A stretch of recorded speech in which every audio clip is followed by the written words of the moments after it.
What's up, freak bitches, wherever you may be, however you may be listening? Thank you for giving us this little bit of your time. A whole lot to talk about. First new movie review in a little bit. It's nice to know that some stuff's getting ready to come out in theaters again. We've got the first one for you. Obviously, we're going to be touching on a little bit of the Scarlett Johansson stuff because that's the big news in the entertainment industry right now. And we'll be talking a little bit about some other positive things that are coming down the pipe in entertainment. But first, before I get to all those really important things, let me introduce you to my co-host tonight, the wonderful Dowager Countess, Lady Cora. How are you tonight, ma'am? I'm great. I had my first in-theater experience in quite a while today, and I had the theater all to myself. I tend to get theaters when they're a little empty anyway, because I tend to go hmm to the earlier showings, like the noon, when most This was people at are at four work. o'clock in a very small town, so. Well, small town probably has more to do with it, but I tend to go earlier during the day when most people are at work, because I kind of, as much as I like to experience some movies with the big crowds, sometimes I just want to sit there and watch it without some of the obnoxious people that you tend to run into from time to time in a movie theater. Like me from time to time. So, but anyway, yeah, I myself, when I went to see this movie yesterday, I was one of about 5 people in the theater. And I'm not entirely surprised. I mean, we're talking about The Green Knight, and we'll go ahead and go into our review for that first. But I mean, I wasn't entirely surprised. It's not a huge movie. It's not independent, but it's not a Marvel movie. It's not Star Wars. It's not anything like that. So I didn't expect it to be like a big draw. But Dev Patel is a star that's on the way up. It's got Aaron Kellerman, who we last saw in Falcon and the Winter Soldier, who I loved. And it does have some other actors in it that have some names, and the performance is really good. So I thought maybe word of mouth would spread after a week or so. It really kind of Yeah. hasn't. It's actually kind of odd. But let's go ahead and get to that now. Let's go ahead and get to our spoiler review of The Green Knight. I know there was a couple people in the community that were really wanting us to go after this movie. It looked really interesting to them. The trailer just looked fantastic. I was really into it. I'm not much into the sword and shield stuff, the medieval set kind of things. hmm But I really did like this movie for the most part. Let's start with the cast real quick. What did you think about the cast of the film? I did like the cast. I remember really liking that Tomb Raider movie, and I love that the Essel girl was played by the girl who played Lara Croft. Um, Alicia Vikander, yes. Joel Edgerton as the Lord. I liked him. I've seen him in something, couldn't place it. Even the guy who played the Green Knight and the guy who played King, Sean Harris was great. And the chick from Winter Soldier Falcon, Erin Kellyman, um, had a little, cameo role in this movie. So, and she wasn't trying to kill anybody. So, that's pretty great. The only one that kind of surprised me was the one who played Gawain's mother, Morgan Le Fay, Sarita Chowdhury. I'm probably saying that wrong. I can't remember seeing her in anything, but she was fucking fantastic in this. I've seen Um, her face before. I just can't think of the movie. yeah, I'm looking at her now, and I don't recognize any of the titles that she's known for. So I don't know. Oh, I Let guess me she was on some TV show called Homeland. Oh, she Homeland. was I in the watched the Hunger, first. I watched the first couple seasons of Homeland. I thought that was a pretty good show. and she was. Oh, I know where it is. Okay, it's listed here. That one Hitchcock spinoff that they did with Michael, whatever his name, and Gwyneth Paltrow, A Perfect Murder. Okay. She played the best friend of Gwyneth Paltrow's character in it. So she was also in Lady in the Water, Hunger Games Part Two. I don't know. I think she's just one of those actresses that doesn't get a lot of roles, maybe, but she's good at what she does. Well, she's just one of those character actors. I mean, we Mm-hmm. did a whole video about some of these secondary actors that we really like, and she's got to be on the list for Yeah. somebody. But yeah, Dev Patel she's was a been in plenty of fantastic pick. yeah, she's been in plenty of big things. She was also in Jessica Jones, which a lot of people are going to forget about because I've never even heard of it. it was Marvel did a bunch of Netflix series that were in the Mm-hmm. MCU, but really, really separated from it. And once Mm-hmm. they decided that they wanted to keep everything under one roof, they just kind of canceled everything with Netflix and moved on. It's really a shame because some of the stuff Oh, is very, very good. But that's for another time.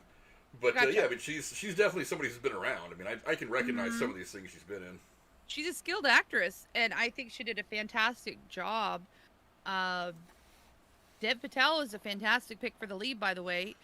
Facial features, everything. I mean, I've liked him since very he was expressive. young, and I saw him in The Newsroom, in that HBO series, The Newsroom. Never saw it, but I know of it. It's Jane very, Fonda. very good. You and me both being kind of embroiled in the political stuff, I think you'll get a kick out of it. I mean, because you've seen The West Wing, right? Yeah, I had a patient back in Oregon who had a connection with Jane Fonda, and Really? she would rewatch everything Jane Fonda all the time. And she was watching that show a lot, but of course I'm, just there to do patient care, when I'm popping into her house. But And Jane Fonda is so good in that series too. That's so good. Yeah. But to get back to the movie, it's like the cast was fantastic. The plot of the movie is actually it's a bit weird. It's almost got this spiritual thing. Basically, this weird kind of a creature called the Green Knight rolls up onto King Arthur's court when he's sitting at the round table with all of his knights, and he's also sitting there with his nephew, who is played by Dev Patel. And Dev Patel is kind of in between. He's a bit young. He's not quite a knight yet. He hasn't really done a whole lot, so he's trying to find this one moment where he can, rise up and meet the challenge. And then this weird kind of... I kind of described him as Groot a little bit to somebody yesterday after I saw the movie. This little Groot-like knight, I say little, he's actually very, very big. He's probably about 10 feet tall. Just rides up into the hall where they're eating dinner and lays down this challenge saying... rides in on a horse, indoors. Yeah, when I say rode in, I mean like literally just like kicked the door in and rode in to the dinner chamber on a horse. But yeah, and then lays down this challenge. Can any of you knights land a single blow on me? Whatever, and if you do that, then the only stipulation is you have to meet me up in my place in 1 year from today. And this all happens on Christmas morning. You have to meet me up at my place 1 year from today and let me return the favor. So obviously, and for whatever reason, I don't understand. It's like none of the knights even flinched. It's like for some reason none of the knights even wanted a piece of this guy. Like, do they not flinch? But they even pull back, like they're like they get nervous, like apprehensive. Yeah, there was this sense of confusion among them all. Like they didn't really understand what the hell was going on. I don't know if it was supposed to display just kind of that confusion or a lack of bravery amongst the knights. I think it was supposed to be a lack of bravery. I'm not sure. To kind of set up Dev Patel's moments where he jumps up and says, his mom set it up, though. Yes, his mom that's true. set it all up. That's true. And she's the one, and I read something to the effect of Morgan Le Fay, who disagreed with her brother on certain things, wanted to show her brother the weaknesses within his court and within his group of knights, and planted this on purpose, and didn't necessarily expect for her son to step forward. Well, for whatever she thought was going to happen, he jumps out and says, "You know what? I'll do it." And in a very strange twist, this Green Knight simply just lays his sword down and takes a knee and lets Dev Patel's character behead him, which everybody is confused about. Nobody really understands why it's supposed to go like this. It's so quiet in that room. It was so eerily quiet, and the lighting kept shifting from bright to dark. The whole movie, which annoyed the fuck out of me. Just saying. There was a lot of that, actually. And the thing about the beginning, the beginning scene is the same room, but empty, with that circular opening to the roof with the light coming through, showing the main character sitting in a chair with his head on fire, and there's no follow through with that at the end. In my opinion, that confused the fuck out of me. That they would open with that. I could see them opening with this, Christmas morning scene. I don't know if you thought that was a disconnect too, but I thought it would be better to start here where the Green Knight came into the hall. Well, I mean, it's kind of character setup. You spend the first couple minutes of the movie learning that Dev Patel's character is a little devil-may-care, a little irresponsible. Okay. That he's still a little bit young. I mean, that's kind of one of the themes about his character all the way through, is that he's looking for this moment where he can step up, but he's never really found it, and he's never really sought it out. and then he gets this moment put in front of him where he just decides to go ahead and says, you know what, if you think somebody can't land a blow against you with a sword, I'll do it. And that's why he jumps out from behind the table. Do you think he only did that because the king asked him to sit next to him and was engaging with him? Do you think if he had just been in the room drinking with a girl on his arm, he would have stepped forward? I think it was like, I don't know. I thought it was... I think it was probably a little spontaneous. I think he probably does feel a little bit of pressure, especially once King Arthur says, hey, come sit next to me. And then he's like, I don't know why I haven't had you come sit next to me before. They start talking, and he is obviously kind of bothered when the queen asks him to tell a story of something exciting that has happened to him, and he can't come up with anything. He's like, I don't have any stories. I haven't really done anything. And I think that part of that is probably what led into him saying, you know what, this moment's right here in front of me. None of the other knights who are all battle-hardened and badasses and have been for a long time are jumping up to take advantage of this. I'm going to go ahead and jump out there and say, you know what, I'll take your challenge, whatever. That he thinks, in a spontaneous show of youth and bravado, that that's his moment to go ahead and take. It's presenting itself to him. He's just going to jump on it, not understanding. I mean, nobody watching the movie understands at that point exactly what this journey was going to entail, what this decision was going to bring. I don't understand the label of calling it a, quote, game. There's no game about this. Yeah, that's true, because once he does get to the end of the movie and he meets the Green Knight, it's pretty obvious that, you know, what the outcome's going to be. So it's really not a game per se. There's no prize at the end. There's no, I mean, I don't know. It just seemed very odd to me. And then to have the king later, you know, come and talk to him and say, you have to finish this right before he starts the quest. It's just like, so it's not a game then. It's a quest. It just felt very, the labeling of it, just, I don't know. I don't know. I'm fixated on that. But yeah, there was a lot of it that was kind of odd. I mean, there was some interesting story and artistic decisions that they made that especially towards the end of the second act, that was kind of like, why? I don't really get it, but we'll go ahead and move on to some of that stuff right now. I mean, I'm not gonna lie, the first half of the movie I was really into. The whole, you know, him coming to grips with what he has to do. He pretty much wastes most of that year not training for whatever might be in front of him, just kind of slacking off. And then he ends up finding that, you know, this journey is going to be a rough one. And beyond rough. And, beyond rough. The guy who wrote or directed this, I don't remember which, in this article I read on the drive home, he basically said he was really inspired by the movie Willow and the journey Willow takes in that movie. And I think that's what drove this second act, because it really is more about the journey than even the ending at all. Yeah, definitely. And a lot of these movies and stories they are definitely about the journey more than the destination. But he definitely encounters some hardships along the way. I mean, the most significant one he finds is when he runs into these three kids in the woods who pretty much roll him and take all of his shit. This is where the first artistic kind of decision comes into play. I didn't have any problems with, like, the cinematography and the way that they shot all the scenes. Right. But I couldn't understand why we get to the finish of him getting rolled by these little teenagers, which I thought was hilarious. Are you talking about...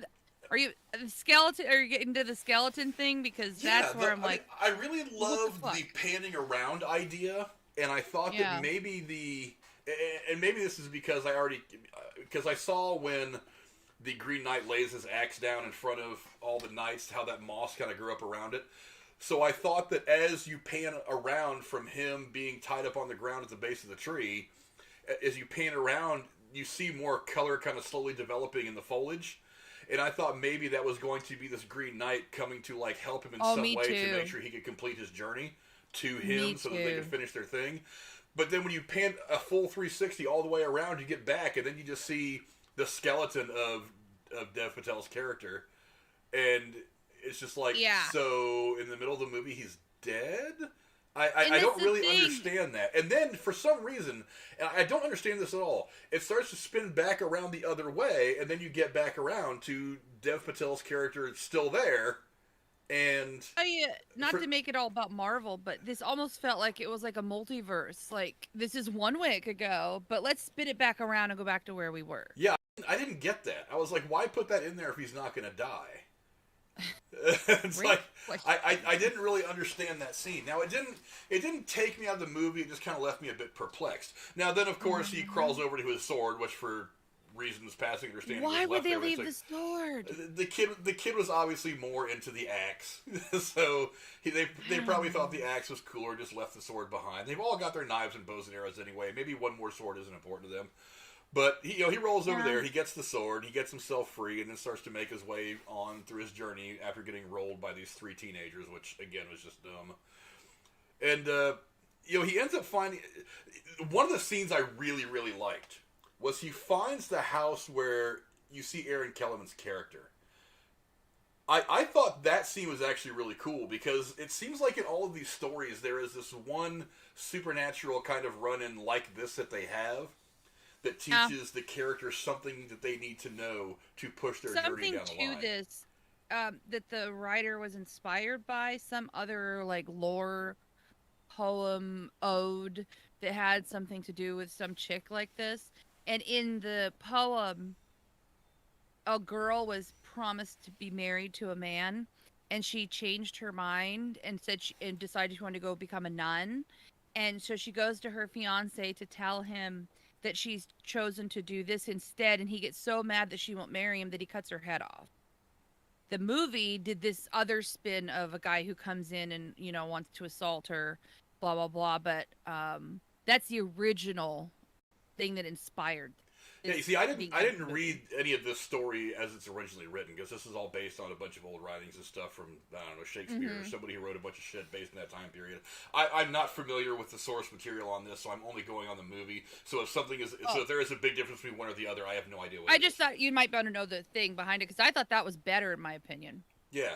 But I really dug that scene. For one, Erin Kellerman, not going to lie to you, she's my new celebrity crush after seeing her in Falcon and Winter Soldier. Her hair was done beautifully. She is just 10 different kinds of gorgeous. Her voice was good. I loved how it was a mix of, is she a ghost or isn't she? And she's like, why does it matter if I'm dead or alive?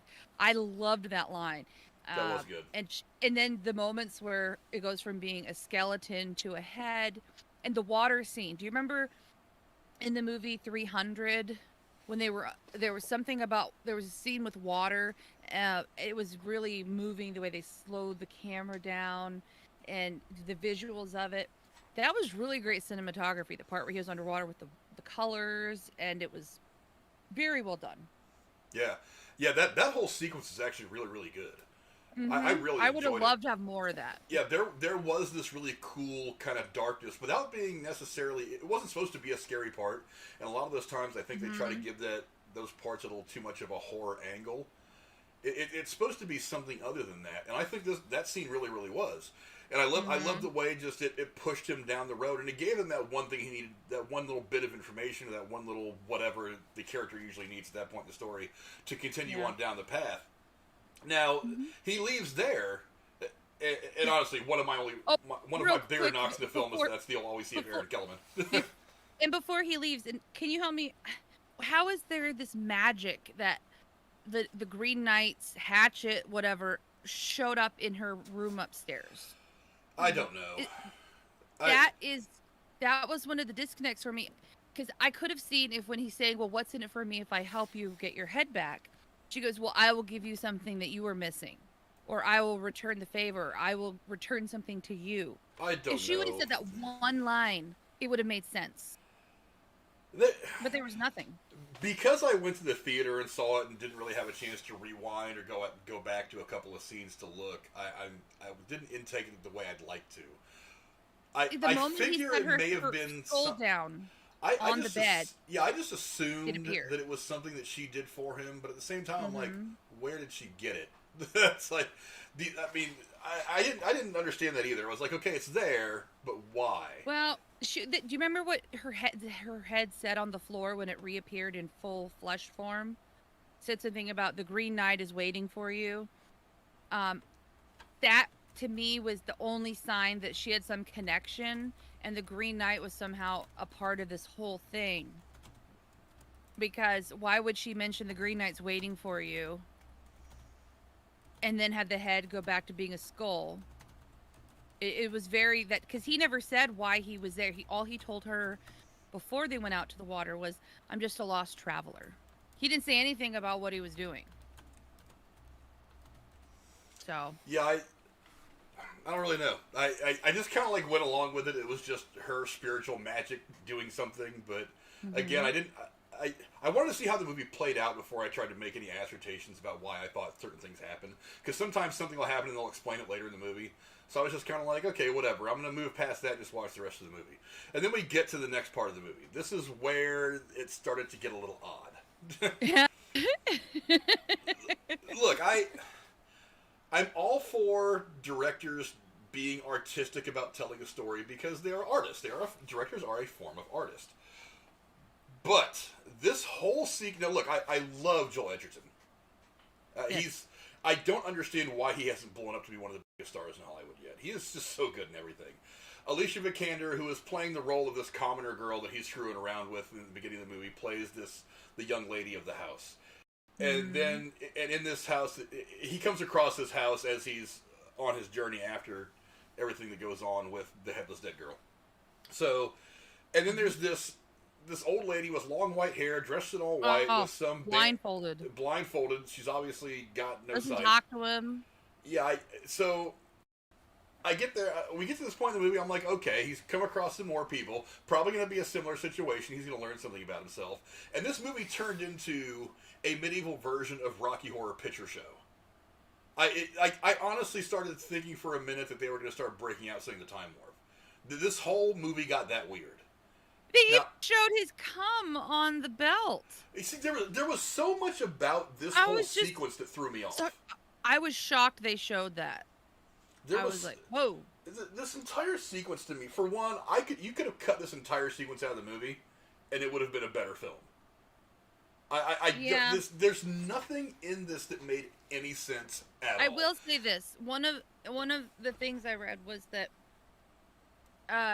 potentially Morgan Le Fay was setting this whole thing up to put her son on a journey, and if you go with that angle, she purposely made the lady of the manor look just like his lover back home to try to tempt him and to see if he would pass the test of being knightly. So is that what it was?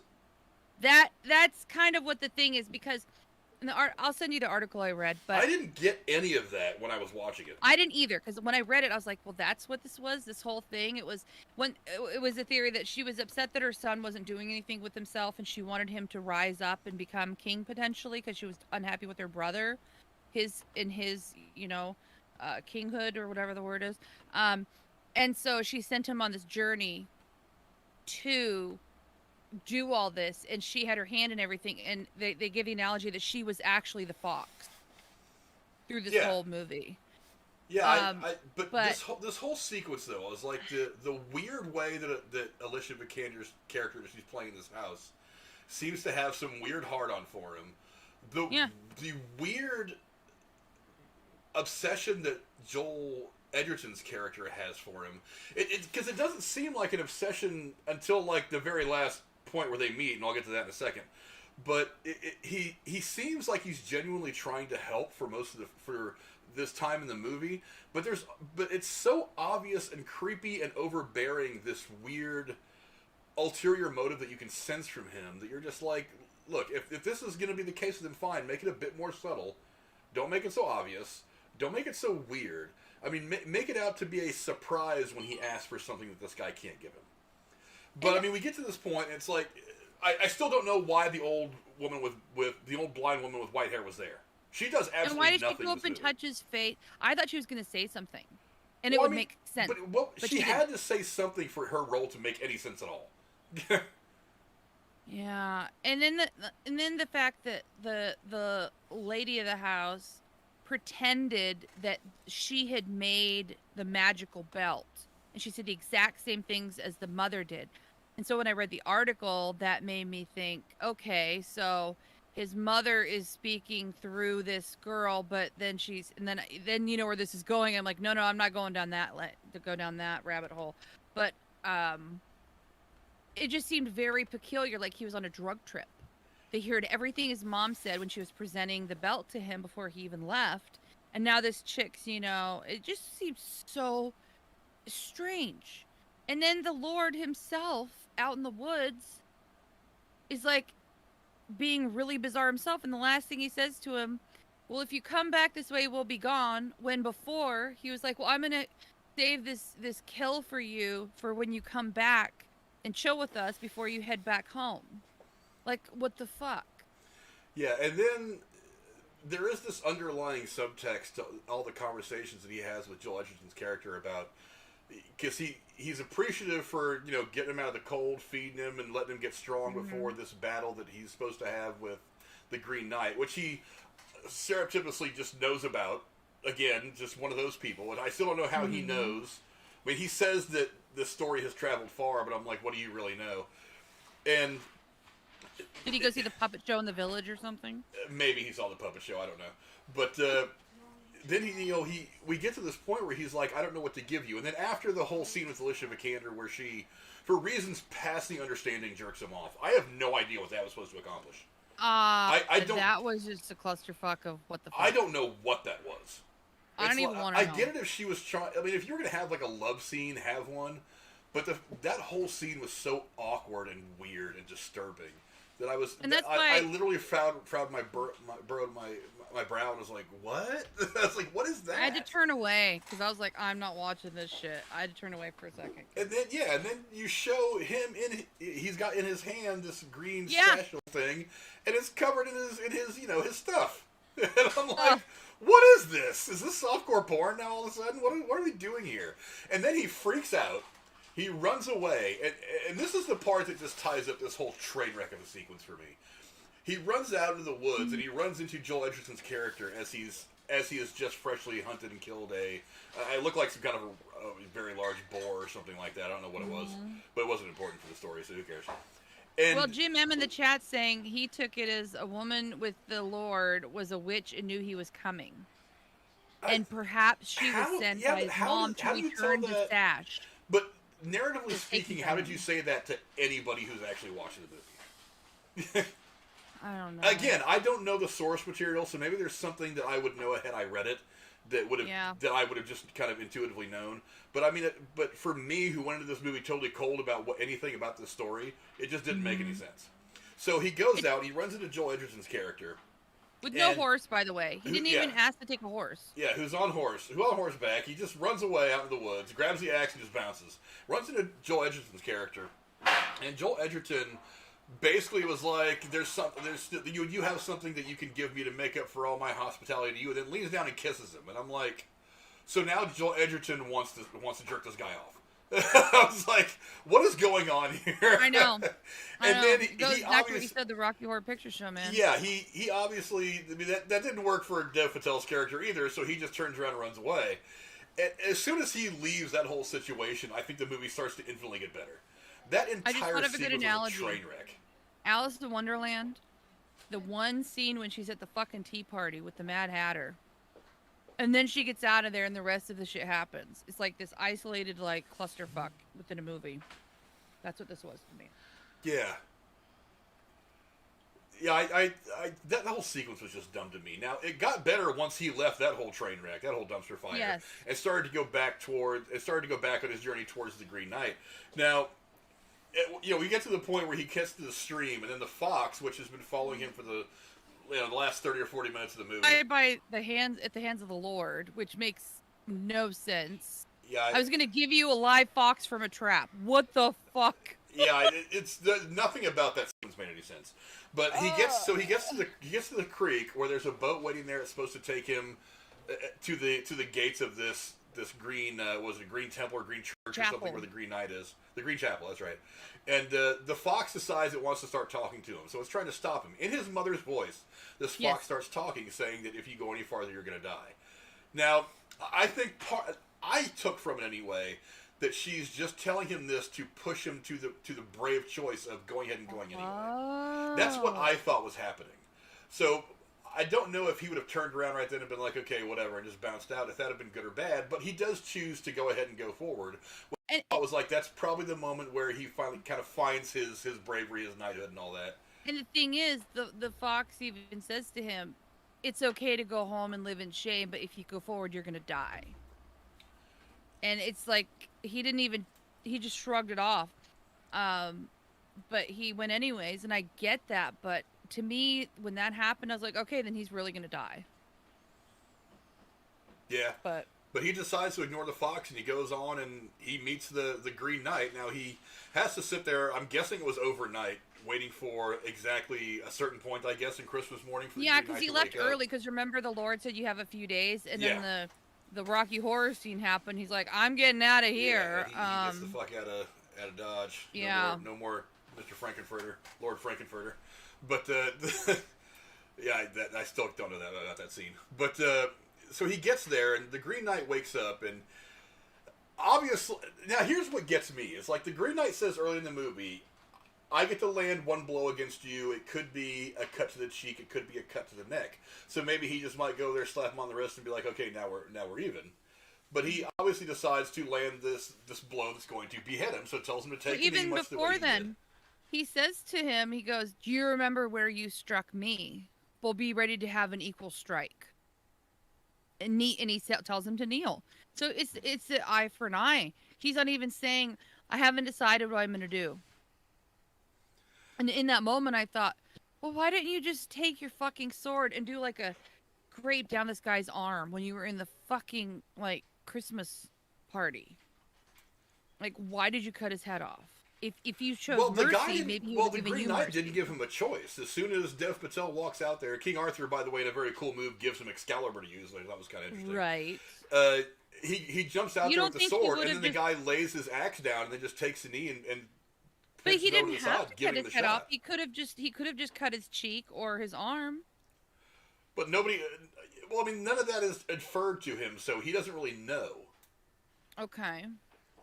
Because he didn't say cut my head off. He just said strike a blow. Because that's one of the things that I was thinking is I might have just gone up there, slap the guy on the shoulder, and be like, "There, I landed a blow. Now what?"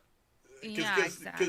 Because he confused the shit out of everybody that was in there. I mean, I think that's one of the reasons why the Knights didn't make a move. They were like, "Wait a minute, we don't get it. This is kind of." Well, I think they sensed the dark magic of the whole thing potentially. The but fact everybody that in the medieval times saw dark magic. You cut a loud fart and somebody thought it was the devil.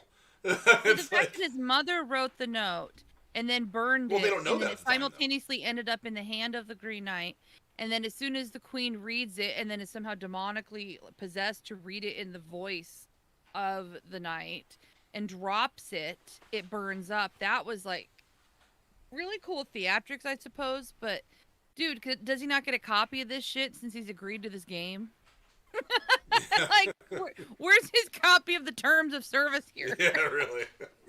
I need some schematics here, folks. Come on, give me the game rules. But yeah, so he wakes up and he gets down on one knee and he's getting ready to take this blow from the Green Knight, and of course he freaks out and panics and doesn't want to do it. After going around like this a couple of times, there's a little bit of dialogue between him and the Green Knight, and then Dev Patel's character just bounces out and leaves. He runs back to, I'm assuming it was Camelot. It does say it was Camelot, right? Yeah, it was Camelot. He runs back to Camelot, and then there's this weird sequence where you spend the next few minutes going through what happens when he gets back. And it shows... But don't forget, he runs past the boy in the field of all the dead bodies. And you're like, wait, is he going to get him again? I had that thought. Wouldn't have surprised me. He was dumb enough to get hit the first time. And where'd the horse come from, by the way? Where the fuck did the horse come from? He might have got it somewhere along the way. They didn't really show us the journey back. It all happened in like 5 seconds. No, but he even looked surprised when he left the chapel, and all of a sudden a horse is there. So he came by boat. True. So if he had to come by boat to get there, how the fuck is he going to get across with a horse? Well, you see, but again, what was this whole thing, though? Because it shows him... Know. It shows him bailing out of there, getting on his horse, which miraculously appears at the end of the creek. He rides it back to Camelot. He ends up... It shows you a passage of a great amount of time in this flash forward, is what it was, I guess, where Arthur eventually dies. He becomes the king of Camelot. and things all fall apart because of his bad decision making. Camelot gets overrun by whatever the enemies were. I don't know who exactly it was. Sure. And he ends up losing his head. He's just sitting there on the throne, and then his head just falls off. He commits suicide, basically. He doesn't lose his head. He chooses, as soon as everybody else walks away from him.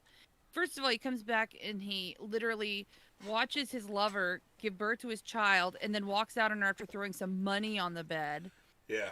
In front of his mother, gets a new bride who he has no engagement with, and then the kid dies, and then as soon as his mom walks away from him, he decides he's done.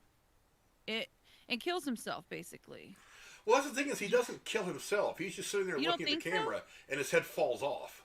I thought he was killing himself because by taking off the belt of protection, he was basically saying, "Okay, I'm ready to die." I took it as an effort of suicide. But it doesn't show anything happening, and he's just sitting there staring at the camera, and his head falls off. Nobody's there to swing a sword. He doesn't do anything himself. There's no other mechanical instrument there to do it for him. His head just falls off and rolls down in front of him. So I think he knew. See, I don't know. I feel like somehow deep down he knew as soon as he took that off, he was going to die. Well, he knew he was doomed at that point anyway, as far as this flash forward is concerned, because, the enemies at the gates beating in the door to his castle, so even he knows he's screwed anyway. His head hadn't fallen off magically, he was ready to die. That's why he took the belt off. Yeah, I don't even understand what taking the belt off was supposed to signify. Because he knew that's why when his wife, in that one moment when they're like, having sex for the first time, she reaches for it and he puts his hand on her hand saying, "Don't touch that," basically. Meaning he's inferring he kept that sash belt on his whole life up to that point. Never took it off because he knew the second it came off, he would be vulnerable and he would die. And as long as he wore it, nothing could hurt him. And I think that's why he chose to take it off when he did, because he was ready to die. Okay, I get the symbolism now, but even his own son died in battle, but he didn't. So yeah, I get the symbolism now to it. I guess it's still whatever, but this whole flash forward thing, it ends up being exactly that. It's like some daydream. I don't know if he was seeing it, or if it was just there for us. Oh, he had to have, because he chose to take the belt off. Because he saw what the future would bring. But what the hell spell helped him see that in that moment before when he? I think it had to be his mom, Morgan Le Fay. I don't think it was the Green Knight, because I think he was created by Morgan potentially. There's just so many questions here, and this is just from an article from the people who made the movie, who answered some questions. But the movie standalone doesn't explain any of that. You shouldn't have to go to an article to get some of this, in my opinion. It's like... Yeah, I haven't read anything else about this movie other than just watching the movie. You shouldn't need cliff notes to understand the plot. Yeah. And that's just what this movie did. I don't know. I like the cinematography of it. It was a beautifully shot movie. Yeah. But, and then after he apparently sees this flash forward into what his future would be, he decides then to go ahead and take this belt off and then just lay there and take the axe blow from the Green Knight. And this is another thing that kind of confused me a little bit and left me a little perplexed. The Green Knight, now recognizing that he's going to sit there and take his blow, leads down and says, I forget exactly what he said beforehand, but then he kind of gets this wry smile and says, "Okay, now off with your head." And that's where the movie ends.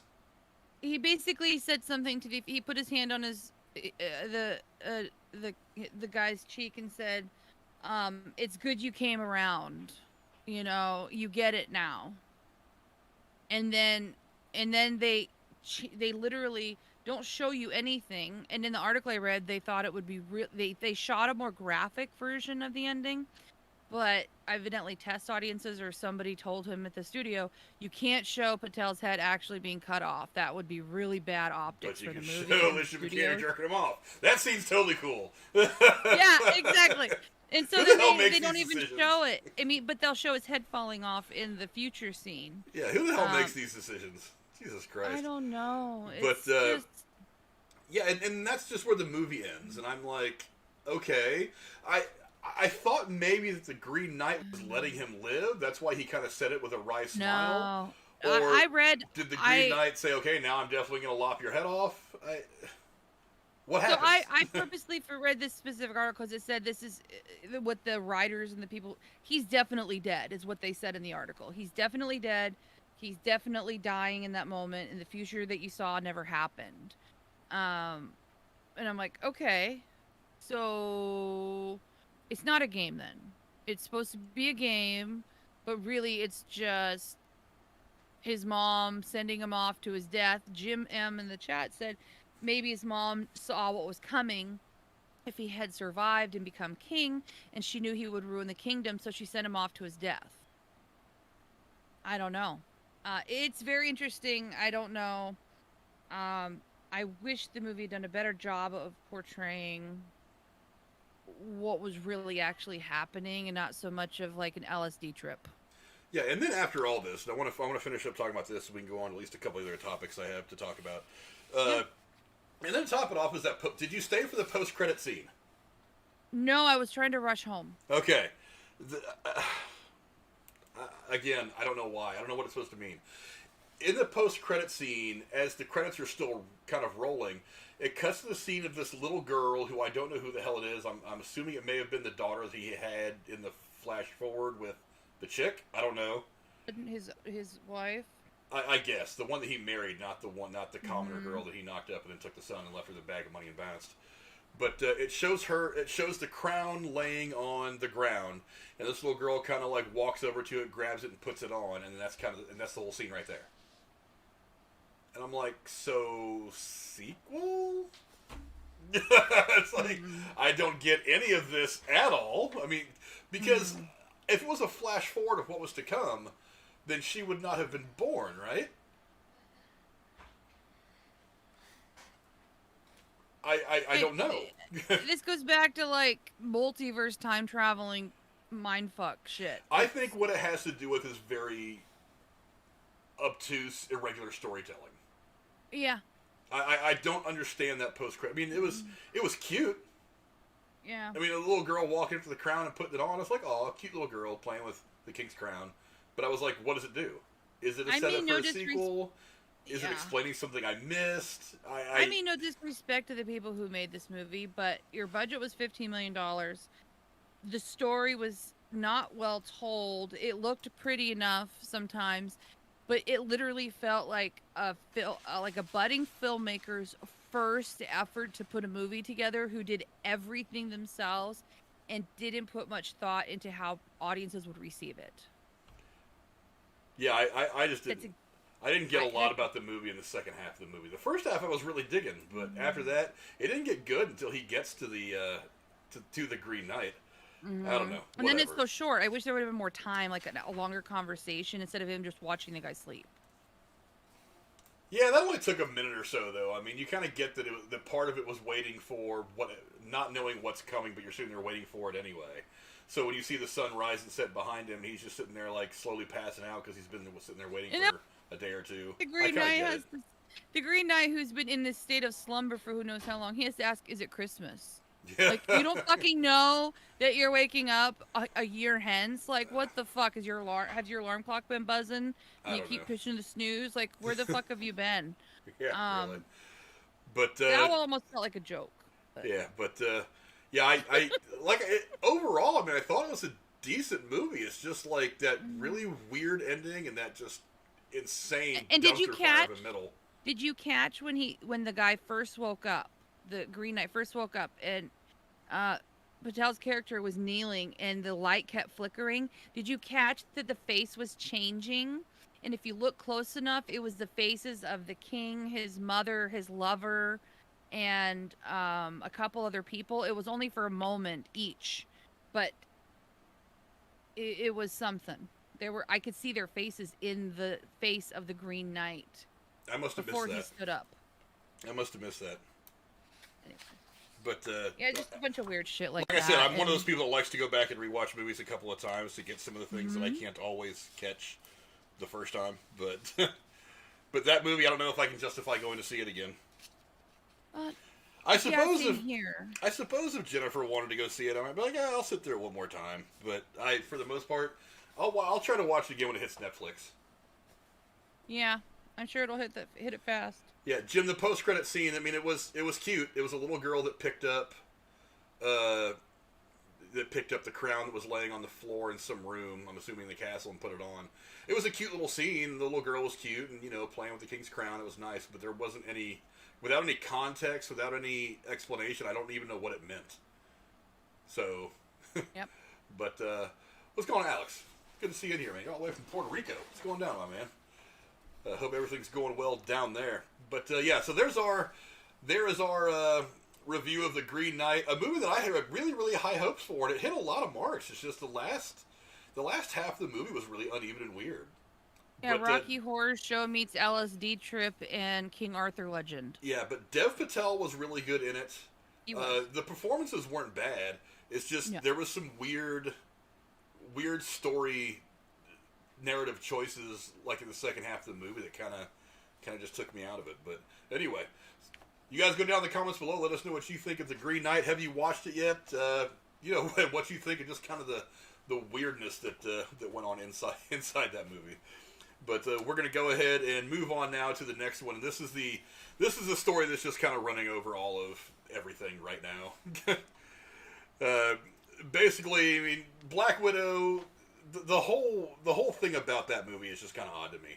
What is happening now? Everybody pretty much knows this legal battle between Scarlett Johansson and Bob Chapek, the guy who runs Disney now after Bob Iger decided to step down as president.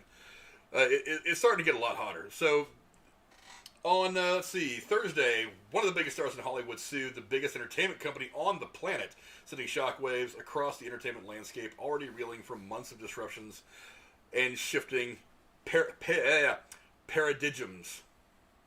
That's a big word that I don't usually use. I need to practice that word more. In one corner, of course, is Scarlett Johansson, who claims that the Walt Disney Company has cheated her by releasing Black Widow simultaneously on Disney Plus and in theaters.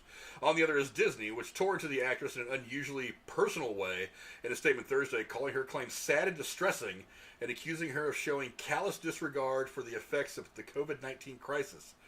One Hollywood talent agent did say, good for her. A lot of other actors are cheering for Scarlett and rooting her on. She has a lot of power, and that makes this a visible conversation that puts Disney on the spot.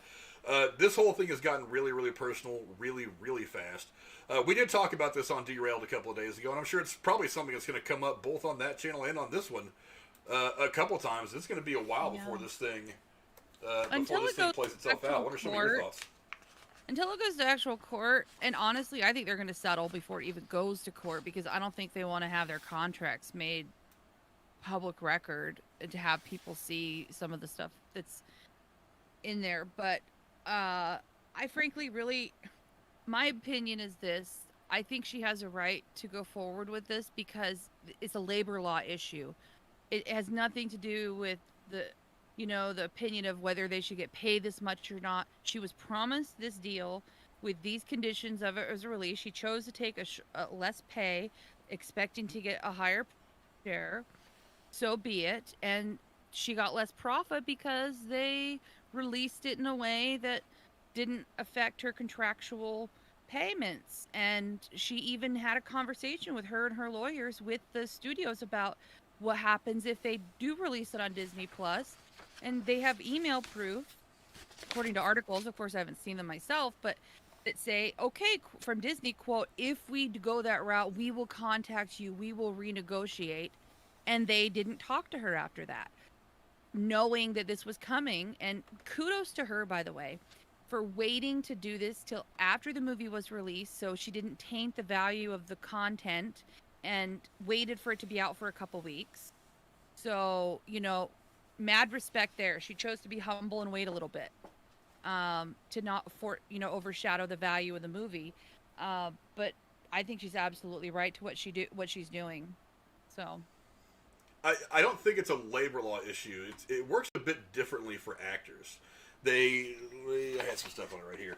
According to the suit, Scarlett Johansson's contract guaranteed a, in quotes, wide theatrical release for Black Widow, meaning the film would be shown in at least 1,500 screens. Johnson's lawyers are arguing that everyone understood that meant to be exclusive theatrical release, under which Black Widow would not be available on other platforms for at least 90 to 120 days. To bolster their argument, the suit includes a 2019 email between the actress's legal team and Marvel chief legal counsel, in which the studio attorney promised, yes, an old school, I still use paper, a traditional theatrical bow like other pitchers, while adding, we understand that should the plan change, we would need to discuss this with you and come to an understanding, as the deal is based on a series of very large box office bonuses. I've said this before. You spoke of that one movie was being adjusted, and they went to the actual actors to ask their opinion if they were comfortable with changing this, and they worked it out before the release. What was that one again? That was WB and all the changes that they made to their release schedule in light of the pandemic. Right. Disney didn't do that for a couple reasons. Well, Number one, Disney thinks they can do whatever the fuck they want. Disney can kiss my ass. I love their product. The way they run their company is bullshit. I don't like it at all. Number two is, and I said this on Derailed the other day, we talked about this, and this is the truth in Hollywood. In Hollywood, you don't get what you deserve, you get what you negotiate. When you negotiate your contract in Hollywood, it states very clearly what you're going to get for the services you provide. Now, you can say it's unfair that somebody only got $5 million to star in this movie that made, $2 billion. That's fine. But this person negotiated that particular price and agreed to it. The two parties agreed to that price. If something is not negotiated, like bonuses that a lot of the big name actors like Scarlett Johansson get in their contracts, if those aren't negotiated in, they're not entitled to anything. That's one of the weird things about being an actor. But here's the thing. Disney's got a long, long history of screwing people. We talked a year and a half ago or so, I think it was pre-pandemic that some of this stuff was going on, about the stuff going on between Sony and Disney. Sony wanted to continue to work with Disney because their deal was up with Marvel and Disney to have Spider-Man appearing in the MCU. Disney was basically trying to muscle Spider-Man away from Sony. They were like, okay, well, we'll go ahead and re-up this deal, but you're going to shoulder a lot of the costs, and we're going to get a lot more of the profits, and we're going to have total creative control. And Sony said, no, screw you, because we've now reestablished this really cool Superman character everybody likes that we can move forward with, and we don't fucking need Disney. And so Disney, in turn, tried to flip the script in the public opinion and say, oh, well, Sony's the one that doesn't want to deal with us, when in reality, they were the ones that were trying to shit on the deal to begin with, because Disney figures either we're going to keep Spider-Man moving forward, or we're not going to have access to him, and we've still got this big MCU that we have to make $1 billion of anyway. So, they were just trying to make Sony look like shit, to try to put Sony in a position to where they were going to have to make some kind of deal to look better. Sony actually balled up and said, fuck you guys. We've got Spider-Man. You can't have him back and do anything with him unless we say so. This IP's ours. And it eventually came out in the weeks after all this started that Disney was the one that was trying to strong-arm Sony. So that's one of the things, one of the first things that made Disney look really bad. They've made a shit ton of terrible decisions as far as their parks are concerned. And I'm not talking about the pandemic stuff. I'm talking about the way that their parks operate. You're talking about their business practices and their dealings with other oh yeah, at every level and in every way, they've decided, you know what, we're Disney, we're going to do what we want to do to make $1 more than we would have made in this direction. We're going to go this direction and just screw everybody just to make more money. And people are starting to stand up to Disney and say, hey bro, you might run the company, but Disney, I don't really like the phrase generally for stuff like this, but I'll say it. It doesn't belong to you. It belongs to everybody. I mean, this is something that's been going on for almost 100 years now, Disney. It's become a staple of life here in the United States and around the world. So no, you might run it, but it doesn't belong to you. It belongs to everybody else. It belongs to us. We know what we want from you. And they're starting to get a lot of blowback from this, and they're starting to get a lot of blowback from this particular situation because nobody is on Disney's side with this. Yeah. Now, there's no reason for it because they had how much, I mean, first of all, it'd be one thing if they stuck with the original release date, correct? But they didn't. They pushed it back, what was it, twice for Black Widow? Yeah, but that's not something that could have been helped. It got moved. Well, first off, a release date being moved a couple of times is not at all unusual. Sometimes you move it because you don't want to go up against another big name movie. Sometimes you move it because of whatever reason. Sometimes you move it because you have something else that's releasing. You don't want to release two big movies within a couple weeks of each other. But the thing is, though, every time they pushed it back, Frank, that was an opportunity to talk about, well, if we decide to change the release, in a way where we do something on Disney Plus, what are you comfortable with Miss Johansson, in the way of adjusting your contract? Well, They had 2 opportunities to sit down and talk with her. Well, they had way more than 2. They had a year and a half of opportunities. Specifically, that could have been the moment that was like, okay, we're pushing back the release date. Let's have a conversation. Well, like I said, the moving of release dates within a couple of weeks of the original date here and there is not unusual. It happens to a ton of movies. It happens to a lot of big movies. So that's not something that would have, and even really should have, alarmed her in the beginning. Then all of a sudden, somebody in Wuhan starts to get a cold, and then all hell breaks loose. So the pandemic kind of changes everything up. And that's nobody's fault. It's not Disney's fault. It's not Scarlett Johansson's fault. It happened. And then, so we get put in this position to where these big name movies that are supposed to make $1 billion, they're not going to get released. So it's like, okay, how are we going to approach this movie forward? We start to realize what's going on with the situation, the pandemic. The entertainment industry starts to figure out how they can move forward doing it. And I don't think that Disney understood that any movie that was supposed to come out about the time the pandemic was starting was going to get screwed anyway. I think they understood it with Tenet, and that's why they were like, you know what, we're going to go ahead and release Tenet. It's going to be the first big blockbuster movie to get released since the pandemic started. We just have to test the waters just to see what's going on. Well, here's some numbers that I didn't realize that I looked up this week. Black Widow made $80 million domestically in the theaters, $78 million internationally, and Disney Plus on demand alone, because I myself paid $30 for it, made $60 million. So basically, they cut her out of $60 million worth of getting a percentage off of that, and that's almost what they made in the domestic box office. So I can very much understand her frustration.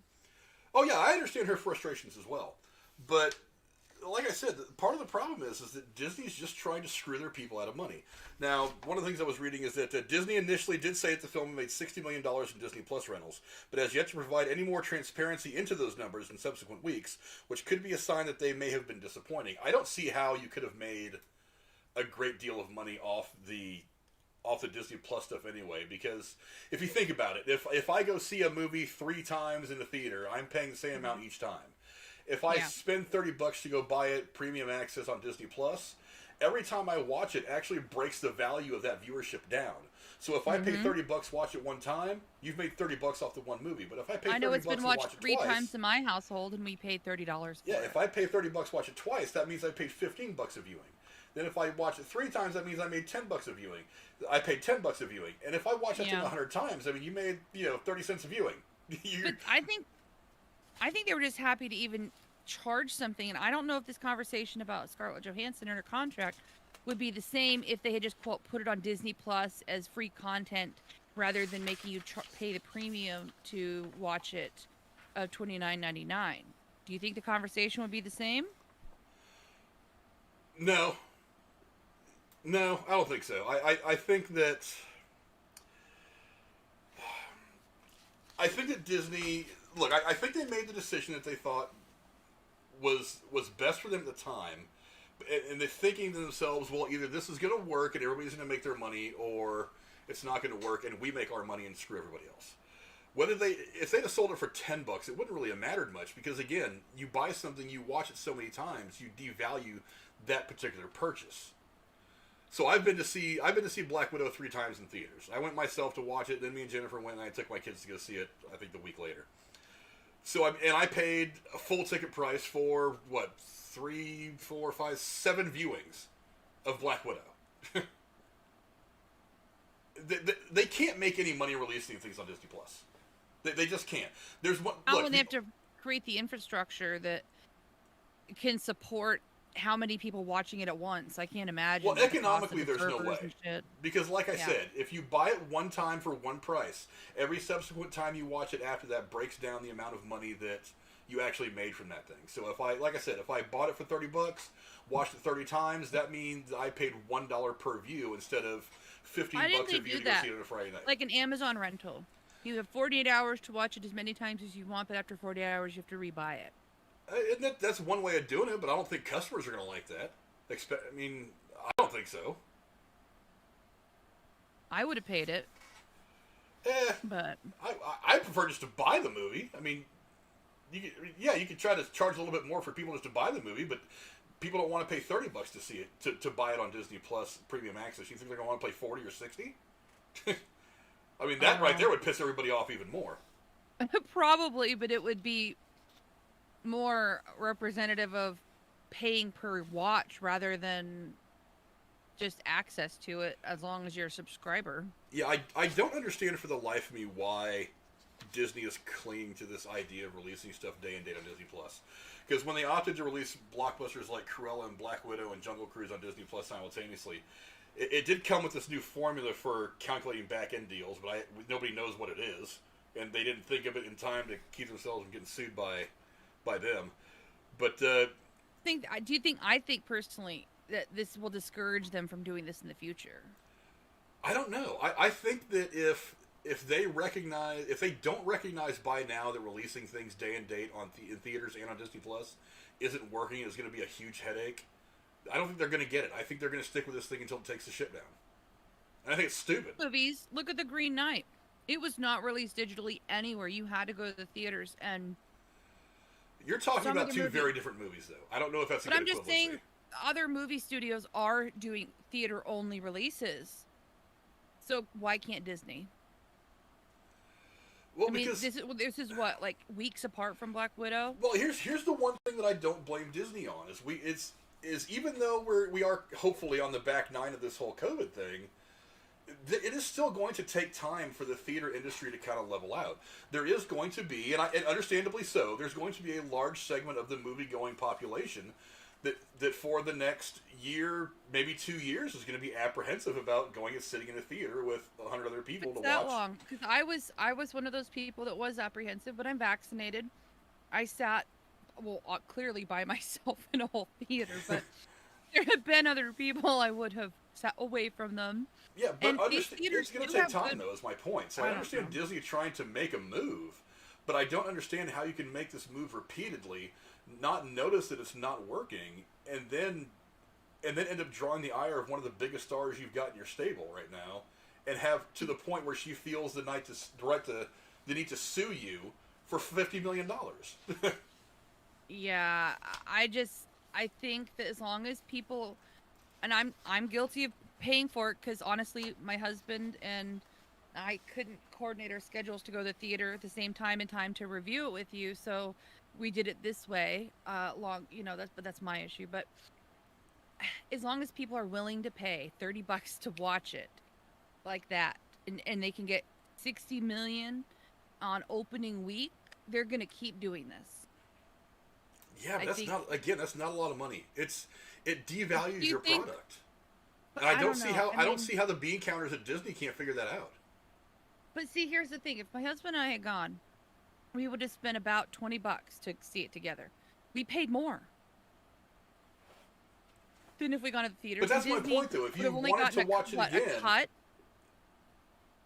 that's my point, though. If you wanted to watch it again, you'd go back to the theater and you'd pay $20 again to go see it. Then they're making 40 off that movie from you instead of 30. Yeah, okay. But if you buy it on Disney Plus, you pay $30 for it. You both watch it, so you basically both paid $15 to tickets to see it, and then you watch it again in a couple days later because we're getting ready to review it. You want to have a fresh mind. Mm-hmm. You want to have it all fresh in your head, and then you watch it again and don't pay any additional money. Yeah. Okay. I see it from your perspective. Yeah. So. Mm-hmm. So I don't understand. I mean, again, I don't envy the situation they were in of having to try to make some kind of a move. The pandemic kind of screwed everything up. I get it. Release schedules all over the place. It's a train wreck. But I think we should get to a point, though, even by winter, where we don't need to do releases digitally at the same time. Go to the fucking theaters again. But again, though, and I think rightly so, there's going to... Because remember, a large segment of the movie-going population are casual fans. They're not like me. They don't go 7 times to go see a Star Wars movie. I'm a casual movie theater fan. Exactly. And while you may be more confident because you're vaccinated and stuff like that going out to a theater, you feel more confident to go out amongst people, there's going to be a large segment, and again, rightly so probably, that don't quite yet feel comfortable. I mean, you've got Delta variant, you've got, is this person vaccinated? We really should.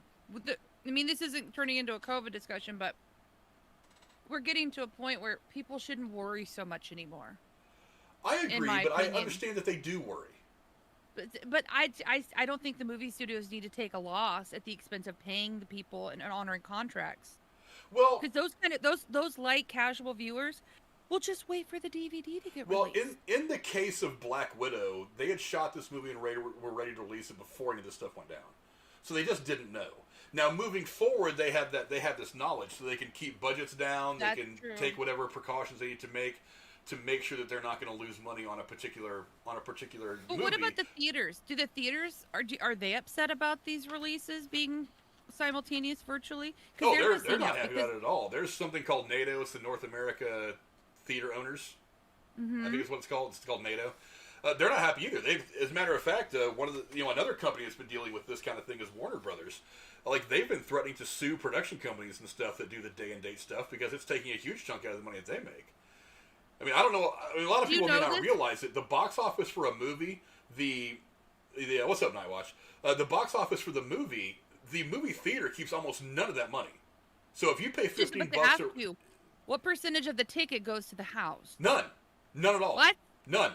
Are you kidding? 95% or more of box office goes back to the production company, but that's the way it's negotiated. Now, it can be different from movie to movie. I know a movie like Star Wars, like they'll negotiate with NATO, and they say, okay, the first week that this movie's open, we get all the box office, and then the second week you get 5% of it, and the third week you get 8%, and they'll do something like that because they know that the first week is when everybody's blowing the box office at the theaters. What's that? How do they stay open? How do theaters stay open? By charging $7 for a small soda and $8 for a box of jujubes. Well, I tell you, I paid $4 for a bottle of water and $5 for a small popcorn. Yeah, they keep all their concession money. That all stays in house. But that's a very, very small percentage of money. So that's a good way to support theaters. Then make sure you buy something from the snack. And that's something because I know for the longest time I would stop and get a theater box of candy at the dollar store, throw it in my cargo pants in my pocket or whatever, and just walk it in. I'll buy a soda on there normally, but I've stopped trying to take food into the theater for the most part. Occasionally I'll sneak in a hamburger or something, but it's like. So but yeah, I mean so when I say support the movie theaters, by all means, go buy a small soda while you're there. But one of the other companies that was dealing with this was Warner Brothers. They actually came up with a decent plan. They rewarded back-end deals by assuming that the simultaneous release had cut box office revenues in half. So essentially, it doubled a film's final gross to calculate the bonus that they were paying out to their stars. There were variations in this math. Major stars on the order of Denzel Washington or Will Smith have different kinds of deals, which give them a percentage of all the revenue that a film generates over its life cycle, from television licensing to digital rentals. Warner Brothers gave actors impacted by the HBO stuff an advance on those downstream profits as part of the payouts. So they paid a bunch of people like the big stars up front. So they did something. Disney didn't do a damn thing. Disney just said, we don't really care if you think you lost $50 million.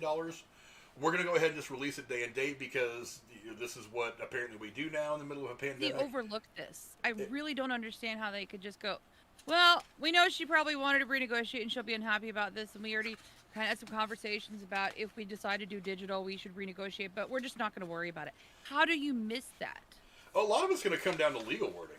Again, it's like, because the contract may say something like wide distribution, but does wide mean theatrical? And let me go to Box Office Mojo real quick. I'm glad I have it up already. But there has to be some bias because your HBO Max is a little different.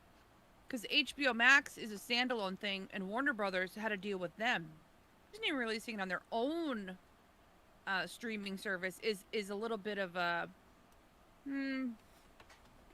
they're keeping all the profit. I mean, they made the movie, they're releasing the movie, and they're putting on their own streaming service. Black Widow is on right now. I'm sure it's still in wide release, so I'm sure it's out today, whatever. Where is it wasn't in the theater here. It is at the drive-ins. It's still at all the walk-in theaters here. I'm trying to find exactly where the number of theaters is. I forget where it says it on here. Let's go to worldwide, see if that works better. No, it doesn't. But, so far, Black Widow, as it's updated on boxofficemojo.com, has made $346 million. It's not going to make $500 million. So that movie's going to take a tremendous loss.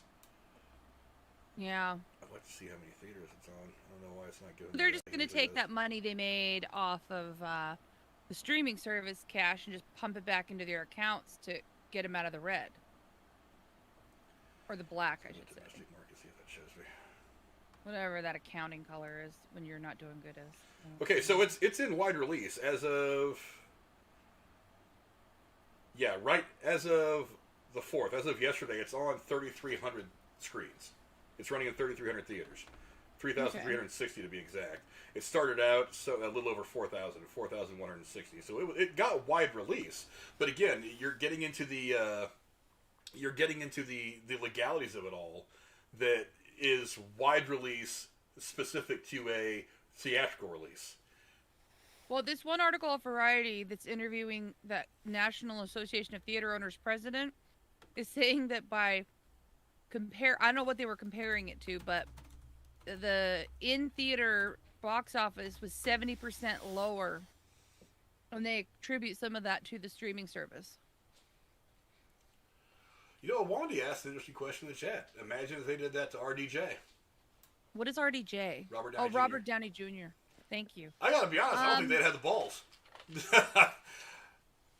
and maybe there is a sexist thing to it that I'm just not noticing because I just think the whole thing is bullshit. I just think it's oversight and stupidity. Like, they pushed it back twice. Why didn't they have these conversations and thoughts? Any one of those times. Well, like I said, the first couple of times you move dates, it's not unusual. Now, when they started moving dates because of the pandemic, that one I might have been like, I might have said, hey, you need to. I don't understand why somebody wouldn't look at it and say, well, we don't really know what the future brings. What if we have to push this thing back a year? There had to be somebody at Disney that said, hey, doomsday scenario, we're going to release this movie 18 months late. What are we going to do? What are we going to do about this? How are we going to react? How do we do this thing economically? What do we do to contracts for people like Johansson and whatever? Did they do the same thing to the other actors and actresses like Florence Pugh? Did they do it? Yeah, maybe they just didn't come forward. Because part of it is that, I mean, Scarlett Johansson is an A-lister, so she's got a certain amount of power on her own. But is Florence Pugh, does she feel like she's... What about David Harbour? I mean, he's a pretty big star. I would say A-lister. He's on a hugely tremendous... Have you heard anything from other people who are on the movie, if they've come forward at all? No, I haven't. I mean, I haven't heard anything about what they think about it. I know there's plenty of other people around the industry that are coming to Scarlett Johansson's support on this, but whether anybody else involved with the film... I'd be curious... but I don't know that they had the same deals that Scarlett Johansson had, though. I mean, because Florence Pugh may not be a big enough star yet to say, oh, yeah, and I want some back-end money. I want, 1% of what it gets for the rest of my life or whatever. She may not be a big enough star to get that kind of a deal in her contract.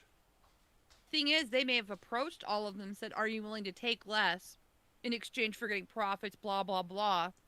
Or is this something Scarlett actually asked for? And that, if nothing else changes, I bet Disney will stop offering this option and just pay people less to begin with. I don't know. I don't know. This whole thing's a train wreck. I blame Disney. I blame Disney. This is Disney's fault. This is all Disney's fault. Disney and I will say, I think Scarlett Johansson is a class act for waiting to talk about this and file her lawsuit till after the movie's dropped.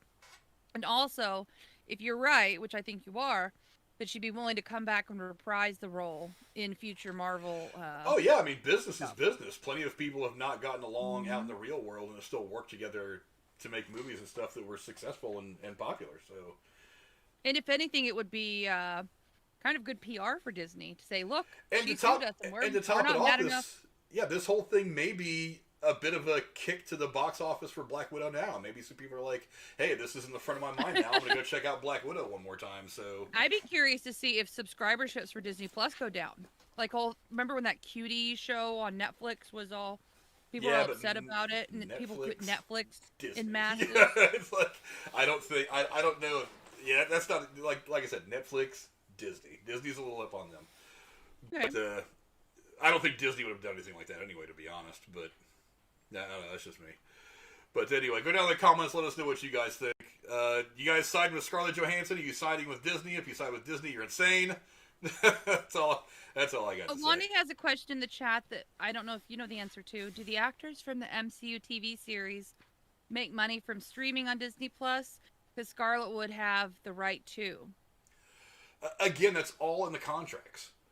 I mean, Yeah. like I said, some of these big names, like Will Smith and guys like that, they will actually have it in the contract to say, okay, I'm going to make a movie like, say, Independence Day, and I'm going to get, so much money up to a certain point, and then from that point on, for the rest of my life, I'm going to make 1% per year of whatever this movie profits. So every time it gets licensed to go onto a streaming service, every time it gets licensed to show on TV or something like that, then he's going to get his cut of that money, and that money is always going to come in for the rest of his life as long as that thing is being used somewhere. So, but again, it depends. Again, in Hollywood, you don't get what you deserve, you get what you negotiate. So while Will Smith and Scarlett Johansson and some other people might be big enough to negotiate those clauses into their contracts, somebody like a Florence Pugh, who's still kind of young and she's got a bigger name now, certainly because of this movie, but she's still not A-lister quite yet. She might not be able to get Disney to agree to a stipulation like that in the contract. So, Yeah. Again, it's all about what you negotiate. And if you agree on certain terms, and then you print up the contract and you sign it, you're staked to those things legally. That's why I think it's going to be interesting how they interpret the wording of this contract between wide release and theatrical release. Because because what they were saying that I was reading in this article is that it was inferred, which is a very dangerous word legally, it was inferred that it was going to be released theatrically and they weren't going to have the day and date thing like so many places are doing because of the pandemic. So I think Disney, though, is going to get to a point where they don't want people to talk about the contract because they don't want the bad PR. And I think we're going to see them just talk about this stuff less. But and maybe, ultimately, it's possible to make the contracts include an NDA so people can't talk about their contract. Oh, Disney's probably got everybody signing NDAs. But so how to? Okay. But again, I don't know. Well, an NDA is not the same as not suing somebody. It's like I could sign an NDA but still sue somebody. But so maybe that's why people who are on the movie with her aren't saying anything because they can't talk about their contracts. Maybe, I don't know. I know Disney has a lot of people sign NDAs for like the script and stuff like that to avoid spoilers getting out. But as far as the contracts, I don't know. And then once again, it's like I could have you sign an NDA, but if you decide you want to sue me for something, your lawyer didn't sign an NDA. His clerk didn't sign an NDA. His wife didn't sign an NDA. So if they know something about it, they can go run and tell whoever the hell they want. I'll say this. My husband signed an NDA. He can't talk about work stuff publicly, okay? And there are times when I've been like, oh, what's going on there? And he tells me what's going on. He goes, but you can't tell anybody because if it got out, they could trace it back to me, blah, blah, blah. And it would be violation of his NDA if I said something the way his NDA is written. If that's the way it's written, then fine. But I don't know how Disney writes their NDAs. I would imagine there's probably something in it like that, but I just don't know. Yeah. But anyway, go down in the comments below and let us know what you guys think. Are you siding with Scarlett Johansson or are you siding with Disney? I personally think Disney is just being Disney. They're trying to screw somebody out of money so they don't have to pay them. Which to me is kind of ridiculous because let's say that she wants an extra $50 million. Bob Chapek has that in his wallet. They make $50 million on admission to Disneyland every day. Weekend. Yeah, they can afford it. They make that much in admission to Disneyland every day. Seriously? What's the big deal? I hear you. Yeah, I remember back in the day when I went to Disneyland. The last time I went was 2005, and I think it was like $50 to $100 a day per person. Yeah, wrong thing. And that's just me and my husband. So, yeah, I think we spent like $400 on passes for Disney for a few days. Yeah, I mean, like I said, they make that much in admission to their park. I mean, around the world, they've got Disneyland, Disney World, they've got Euro Disney, they've got Disneyland Japan, and they've got Disneyland in Paris. Yeah. And I'm supposed to think that they don't have $50 million burning a hole somewhere?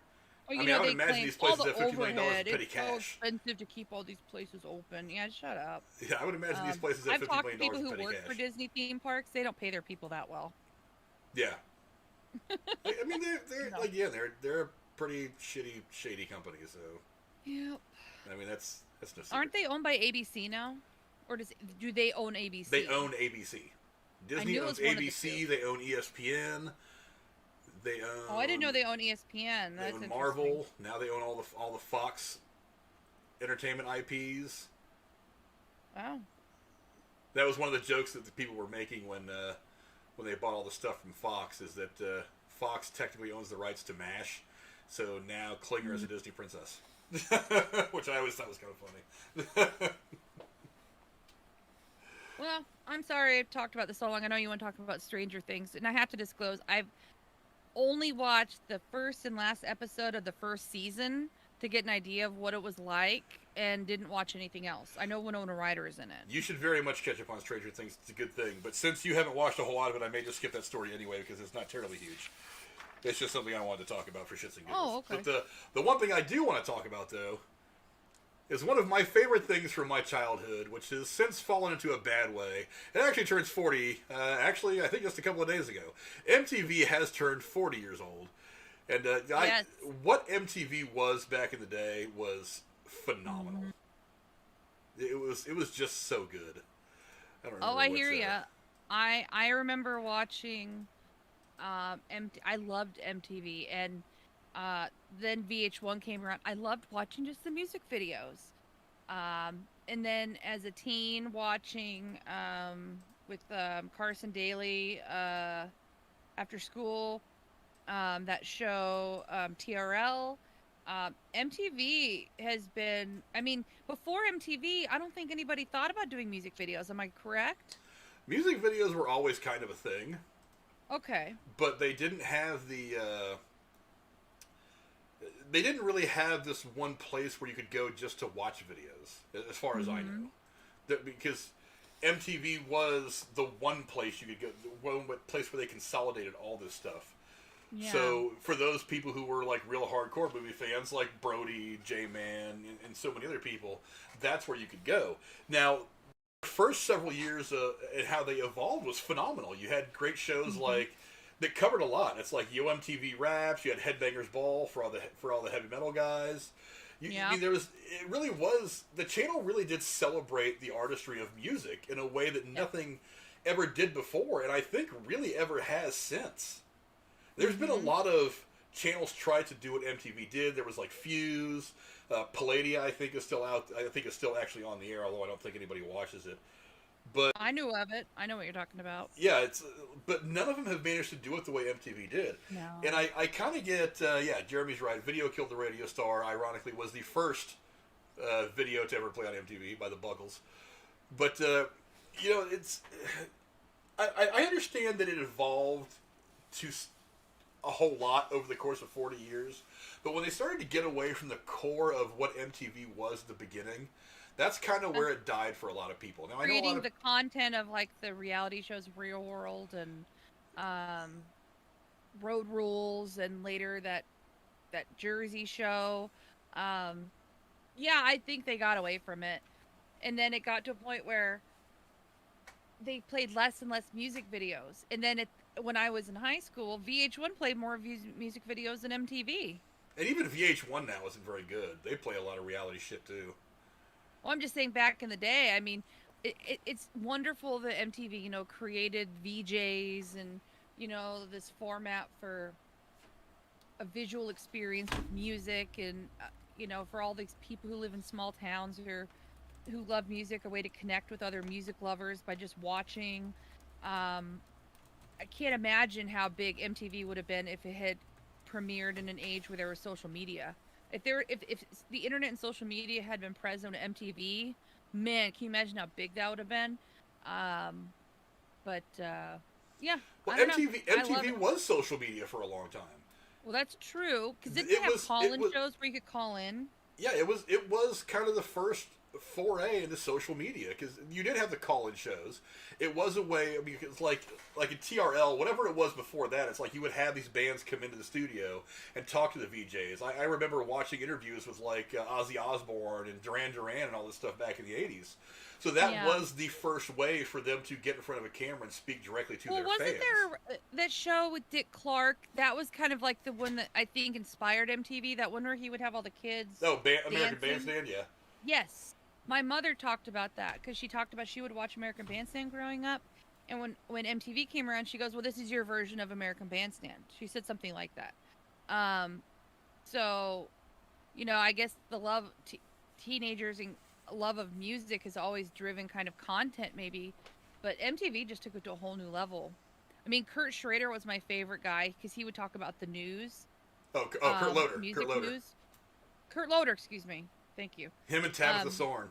That was my main way of listening to news for a long time when I was in my. She had a beautiful smile, and I loved her voice. Yeah, she was great. Isn't that where Pauly something? Pauly Shore? No. Yeah, maybe it's Pauly Shore. Somebody who became a comedian started out there. I'm blanking, but anyways. I think he was a comedian before that. His mom was Mitzi Shore. She was the one that owned and ran the Comedy Store in L.A., which is where all the huge comics go through. Oh, okay. But yeah, I was too young because I was born in the year. I was only a couple months old when it first launched. But, I mean, I loved it growing up. Loved it. I remember as I was developing my musical taste as a kid, it was like MTV was there. I always thought myself really, really fortunate to have MTV. And I've always thought that's one of the reasons why I listen to so many different kinds of genres of music. And I didn't get stuck to one like so many people do. Is because I could watch, you know, again, by the time we got into the late 80s, there was MTV Raps, there was Headbangers Ball, there was, you know, the Top 20, and they played all kinds of different videos. They played everything from the rock and the heavy metal to the rap to the R&B. I mean, all the stuff that was popular for everybody at the time was getting play on there. Yeah. And it was the main reason, I think, why there are so many people like me who watch and listen to so many different genres of music. And then to top it off, it's like the music video was a really cool, like, short movie. Yes, like music, and like, it's funny you mentioned Thriller, that. for Christ's sake. That's the best music video ever made. Wasn't it 8 or 12 minutes long or something like that? The full cut of Thriller, I think, is like 10 or 12 or something like that. And every year, I looked forward to the Video Music Awards for the Video Vanguard Award, where they would do like a 10, 15-minute thing long, you know, with the actual artist on stage doing a montage of all the songs from the videos that they've been known for. Mm-hmm. I used to love watching the VMAs. I mean, fantastic live performances. Like, the people could vote. I mean, it was really cool that you as a viewer could vote about who got the awards. Yeah. There was a while where the MTV Music Awards were bigger than the Grammys. And the MTV Movie Awards for a couple of years were bigger than the Oscars. Mm-hmm. Now they're terrible. They're just as bad as everything else. Agreed. But it doesn't. I mean, part of it is because the music's changed so much over the years, which just has nothing to do with MTV. And the format of MTV just has completely altered. And the other part of it is that MTV isn't about music anymore, which is one of my big problems. Because, you know, it's been cliche for years to complain about what happened to the music on MTV. It says, for the record, the cable network programs a grand total of 1 hour and 10 minutes of musical programming a week. That is the 10-minute Fresh Out Live on Fridays and the 1 hour Fresh Out playlist on Saturday mornings. But the music question has been moot since the mid-2000s, it says. Having another channel that's only music videos, and so they could have their regular content on the main MTV network. But I was like, what's the point? If you have to have two networks, you have too much content. And if people don't want to watch, I don't know. I think if people want to watch music videos, play fucking music videos. I don't know. I haven't watched either MTV or VH1 in probably 5 to 10 years. But I haven't watched MTV since probably the time I graduated high school in '96. Here's why I stopped watching MTV. I love Beavis and Butthead. I think that show was revolutionary. I think it's funnier than shit. I don't care that it's dumb and lowbrow. I think it's hilarious.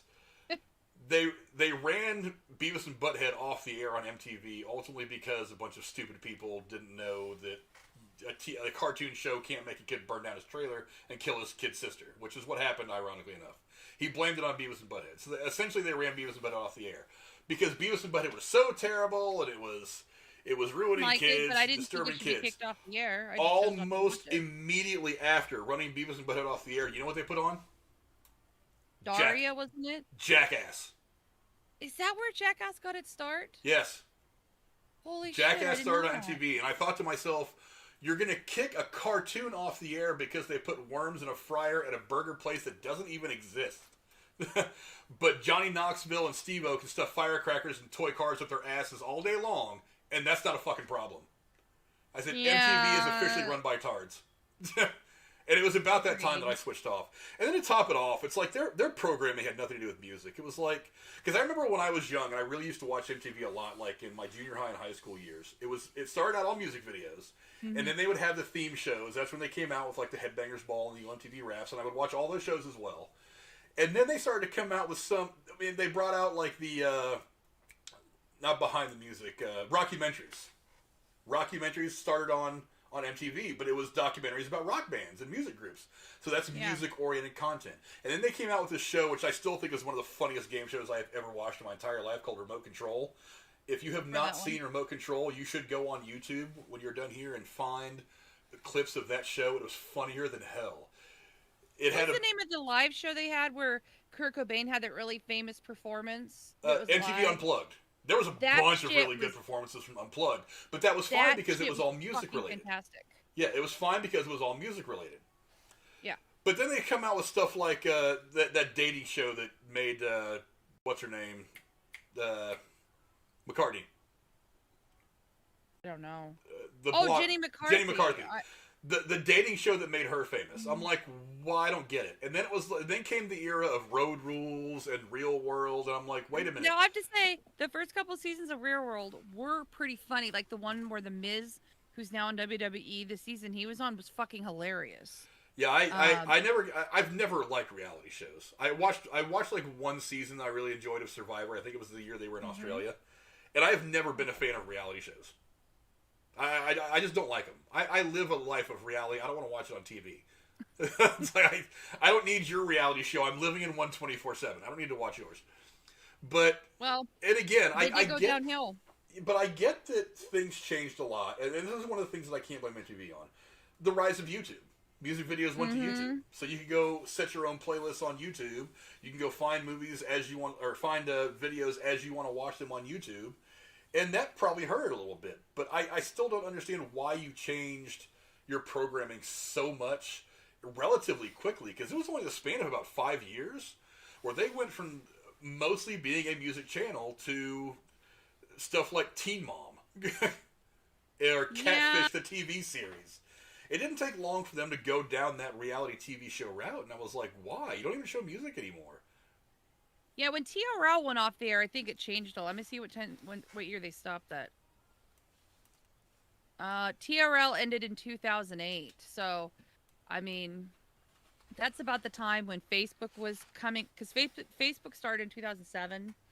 And I don't know when YouTube started. Let me look it up. YouTube started in... That was the 90s. 2005. So really? Yeah, that time frame, 2005 to 2008 is when YouTube and Facebook got big. So, yeah, Netflix started in 97. MySpace 2003. God, I miss MySpace because you could put music on your profile. That was so cool. I don't know. Yeah, it's MTV has a place in the history of music entertainment and being a cultural icon, but they have definitely lost their quality and value in present day. That's what I would say. But the reality is, though, is the audience changed, and I get it. You know, it's like us Gen Xers were left in the dirt or in the dust. I mean, I get it. What people want to watch changes and gets altered, and like I said, with the rise of YouTube and being able to watch these videos on demand, maybe there wasn't a need for MTV, but I still don't like. The other day I was sitting at my computer typing away at some stuff, and I stumbled across like this hour and a half of unedited MTV from like 1984. I just clicked play and let it go in the background, and I was like, God, I missed this. I was like, I missed just switching over to MTV and listening to music. Yeah, you get the occasional commercial, but it's TV. You understand? Yeah. And like hearing the VJs and all that stuff. I missed it. And I think if they tried to bring it back in some fashion, that it would probably go over very well. I just don't think they want to. I just don't think they think there's enough of a financial windfall in it. Yeah, Dial MTV was the show you were thinking of, where you could actually call in. Okay, because I know TRL you could leave voicemails and they would play. Because but there were other shows that had the call in. But yeah, it's it'll definitely always be in my recollection of my upbringing and what helped shape my love of music. And one of the great things about it is it was the catch pole for everything pop culture for about 15 or 20 years. Oh, remember at the top of every hour they would like have a news segment? Yeah. Of like what's going on, like CNN and NPR does. Yeah. I mean, that's. I still remember that graphic that I would love to see. It was like the world rotating, and it was like MTV News, and then Kurt Loder and Tabitha Thorne would come on. Yeah. I love that shit. Yeah. But because it went from Kurt to Sway, who was really good at it, by the way. He was fantastic at it. He wasn't Kurt Loder though. I know. I hear you. But Sway wasn't bad. He was good. Better than putting some random model chick, who just looks pretty on camera, can't talk very well. Which is essentially what they ended up doing the last, 15 years. Let's get some hot girl like Jenny McCarthy up there to run this stupid-ass dating game show that nobody was really watching anyway. Yeah, I knew things were... And CMT came about because country music television, because of MTV and VH1. But then they did the same fucking thing. They started playing country music videos almost exclusively. Then they started, airing reruns of shows, becoming like an early version of Netflix, buying up old series like Dallas and... I can't think of it, another couple TV shows, and just playing reruns most of the time, and then occasionally doing music videos and doing some reality shows. But that's kind of what MTV has become. This article says that it was really funny the way they worded it. Lost the article. Here it is. They said, what did they say it was become? I laughed out loud when I read this. It said, at least the depressing state of the linear MTV channel, which in recent years has become 95% reruns of ridiculousness, along with a handful of runs of 20-year-old movies like Joe Dirt and limited first-time airings of legacy shows like Teen Mom and Catfish the TV series. That's what it is. It's like every time I do flip past MTV, it's always ridiculousness. I didn't know Teen Mom, I've heard of the show. I didn't know it started on MTV. Yeah. I thought that was some like TLC shit. Yeah, but, that was MTV. Huh. I'm like, way to go, MTV, promoting teenage pregnancy. I have watched a show in recent years. That show, Catfish.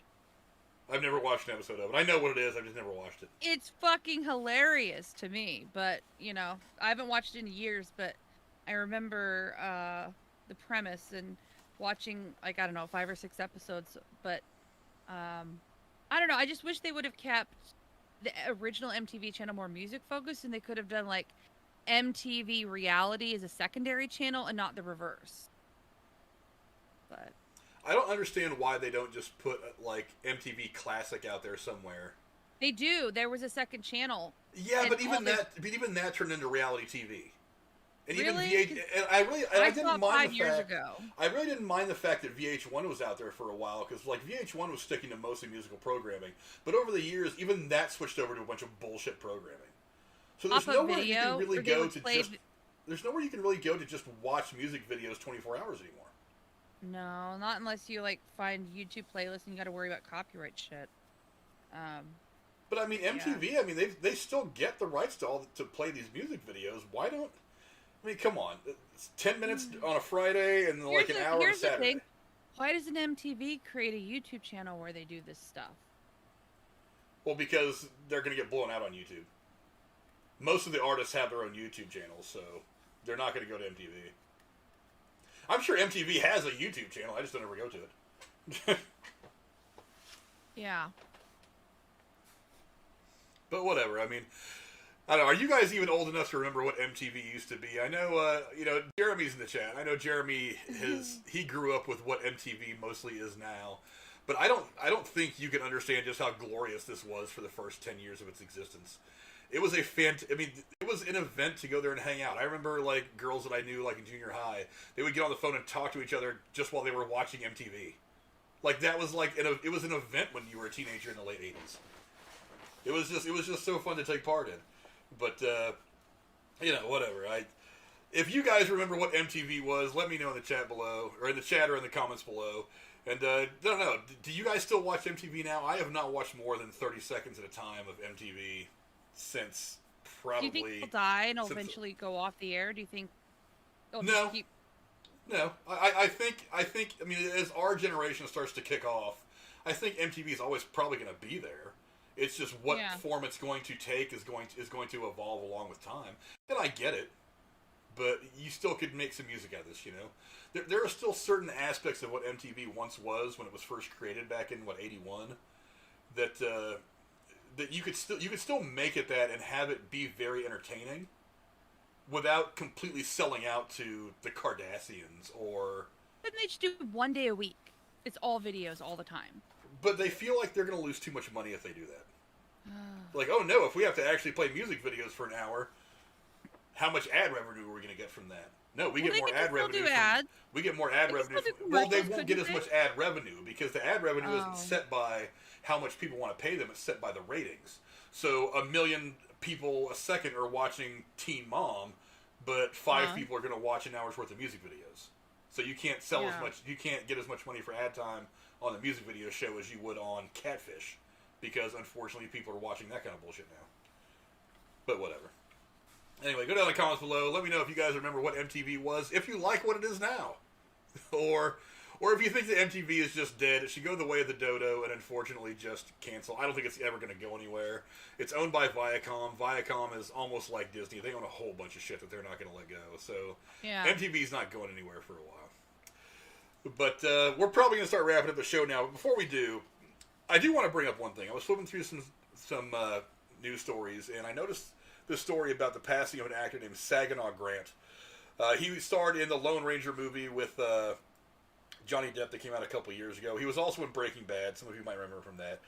He was a Native American actor known for his performance as Big Chief Bear in The Lone Ranger, and for featured roles on Breaking Bad and other popular series and films. He passed away Wednesday in Hollywood at the age of 85. He was born in Pawnee, Oklahoma in 1936, and later served in the United States Marine Corps during the Korean War. His acting career began after being approached to appear in a Chrysler commercial in the late 80s. He began acting in character roles with early credits including a movie called War Party, which I've never heard of, Hearts of the West, which was a short-lived TV series, and a 1993 episode of The Young Indiana Jones where he played the character of Gray Cloud opposite Harrison Ford. In addition to the Lone Ranger and Breaking Bad, he also appeared in things like Baywatch, My Name is Earl, Saving Grace, American Horror Story, Shameless, Community, Workaholics, and Veep. So he's been in a whole lot of stuff that is tremendously popular. In addition to portraying Native American characters on screen, he spent much of his time in Native American communities throughout his career. He was active in the California powwow circuit, and as in a memorial post on his Facebook, he stated that was when he was the most happiest. He also traveled internationally to speak publicly about Native American life and culture, and participated in different cultural organizations in California, such as the American Indian Advisory Board of the San Diego International Film Festival. With Hollywood being so bent on diversity, why do I have to dig so deep into entertainment stories to see some kind of a good article about a guy like this passing away? Don't you think this should be celebrated a little bit more, Cora? But I do agree with you. I mean, because it's not like this guy was acting for a few years and it's a side note. I mean, this guy was in some tremendously popular shows. I mean, Breaking Bad, for one. Everybody loves Breaking Bad. I was not that into it, but I understand the attraction. He was in a bunch. I mean, he started across from Harrison Ford, which, I mean, that does a whole lot for your acting resume. Not to mention, he was. I mean, seriously, like, Baywatch, big show. My Name is Earl, big show. American Horror Story, still a big show. Shameless, huge. Workaholics, very funny. Community, a big show. Veep, a big show. Like, why? You think that he would get a little bit more recognition for passing than just some, quick article written by some intern on THR. You know what I mean? Or sorry, it was Variety. Variety is where I found this. Yeah, Variety, by the way, seems to have a lot of interesting articles. Because I was on there looking up something, then I went back to their homepage. I'm like, holy shit, maybe I should be looking here for more movie stuff. That I never go there to look at stuff. But, yeah, I hear you. I don't think I know enough about it, to be honest. Well, I mean, I just think that if we're going to if you want so bad to celebrate diversity, you should make a spectacle of this guy and his death, and that's how cool he really was and what he meant, not just to the world of acting, but to the community. I mean, this guy was, I looked over where he said it. He was the hereditary chief of the Sac and Fox Nation in Oklahoma. So this guy wasn't just some guy who was born as a Native American and wore this stuff because he thought it was going to help him get along in Hollywood. This guy is legitimately an Indian chief. I don't, and not to mention he served his country as a United States Marine in the Korean War. Well, you have to understand there's a whole generation of people who don't really give a shit if people served in the military. And True. That in itself is very disrespectful. There's been a culture shift to not respect what that means. So, it sucks, but it is what it is. True. I don't think that war movies, modern day war movies anyway, for the most part, there are a few, but they project the sense of respect that some of the people that have served in the past deserve. You know what I mean? It brings up another story that I had read about a long time ago. I almost did a video on it several months ago, but I ended up not doing it. There is a Japanese actor who, the guy who plays one of the cops on Hawaii Five-0, I forget his name. I want to call him Brandon Lee. I know that's not right. I would not know. But the guy on the modern version of Hawaii Five-0, the Asian guy who plays the cop on there, he's actually mounted a campaign to try to raise money to get another Asian actor who had acted in Hollywood for, I want to say like 40 years, is like a really popular character actor, to try to get him a star on the Hollywood Walk of Fame. Oh. And I was like, why isn't this getting more news? It's like, why not reward this guy who has been a steady character actor and a good one? I forget the guy's name, but I can remember a million movies I've seen him in. I was like, why not? And also right now, it'd be PR-wise, it'd be very good to do such a thing because of all the anti-Asian hate crimes that have been happening all over the country since COVID started. I mean, doing something like this might actually look good for people who are in Hollywood. So who knows? True, but anyway, TSS just jumped in. I'm sorry, TSS, but we're getting ready to wrap this thing up and bounce up out of here, actually. We are not going to be done podcasting for tonight. We're actually bouncing over to the Derailed channel here in a little bit. You can get the link to that in the description below. We'll be talking about a whole bunch of stuff. So there won't be a link tonight because we're recording. Yes. Yes, we're not live tonight. We're going to be recording it for Drew to release. But don't forget, Drew did say feel free starting at 9:30 Central, 10:30 Eastern to send in derailments, and they will play as we're recording, and you will hear them on Sunday. Yes, absolutely.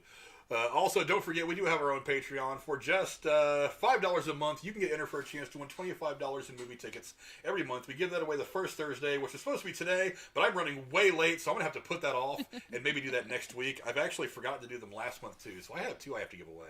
I'll probably be doing that next week when we do our show next week for whatever we're talking about. We will be doing a lot more news stuff. And not so much of our little top 5 stuff anymore. Mm-hmm. We are going to go back to doing stuff like that here and there, but with movies coming out now and more news becoming prevalent as things are happening, we're going to go back to kind of what I envision this channel to be anyway.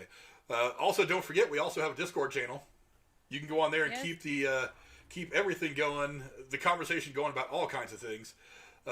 So we talk about WandaVision, Falcon Winter Soldier, Loki, just general movie stuff. Any movie conversations you want to have, you can have them over there 24/7, whether we're live or not. A few people are starting to find their way to the Discord, but I do want to start plugging it more because I really like being on there and talking about movies with people. So go there and talk movies with us.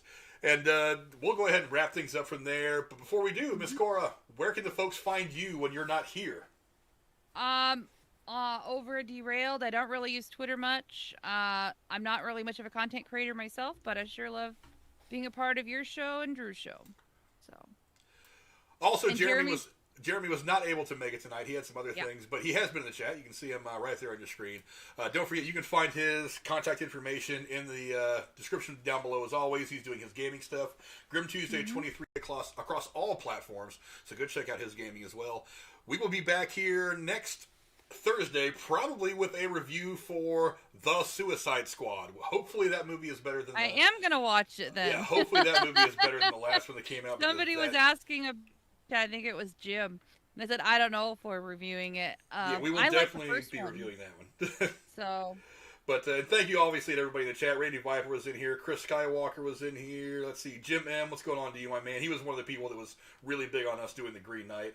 I'm really glad he pointed us to that movie, because weird as it was actually it was interesting to watch. Alex and the Garbage Man, those guys are about to go live right now, too. You can go check out them. Let's see who else is in here. Alex Conquito, I'm hoping I said that right. He joined us from Puerto Rico. Thanks for coming in, man. We appreciate it. Awadi was in here. What's going on, my man? TSS was in here towards the end. The Night Watch Zone. Go check out his channel. He's growing. He's just pouring out content. Him and his crew over there are fantastic. So definitely go check them out as well. Let's see. TSS came in towards the end. Van Edwards just popped in towards the end. You're going to have to go back and watch this in the beginning, Van. But thanks for coming in and checking us out. And we will see you guys next week. Adios.